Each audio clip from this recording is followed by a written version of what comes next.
Channel of Vadodara. અમદાવાદમાં શીખ ધર્મ ગુરુજીની ભવ્ય કીર્તન યાત્રા યોજાઈ હતી, જેમાં શીખ સમાજના લોકો મોટી સંખ્યામાં જોડાયા હતા।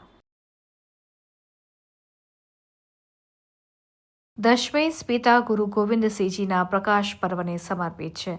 આ પાવનકારી અવસર પર શીખ સમુદાય દ્વારા સાત સંગતને હાજરી આપીને ગુરુઘરની ખુશી સાથે ગુરુદ્વારા, કિરણ પાર્કથી Bhimjipura, Nava Vadaj, Akhbarnagar, Vyaswadi circle, CNG pump, Ram colony, ભીમજીપુરાથી વાડજ ટેકરા, સોરાબજી કમ્પાઉન્ડથી ગુરુદ્વારા ખાસ કીર્તન યાત્રા નીકળી હતી અને ગુરુદ્વારા સ્થાન ગુરુદ્વારા શ્રી ગુરુ નાનક સાહેબજી, ઉદ્ધવનગર, ટીકરા પાસે, કિરણ પાર્ક, વાડજનગર ખાતે કીર્તન યાત્રા સંપન્ન થઈ હતી।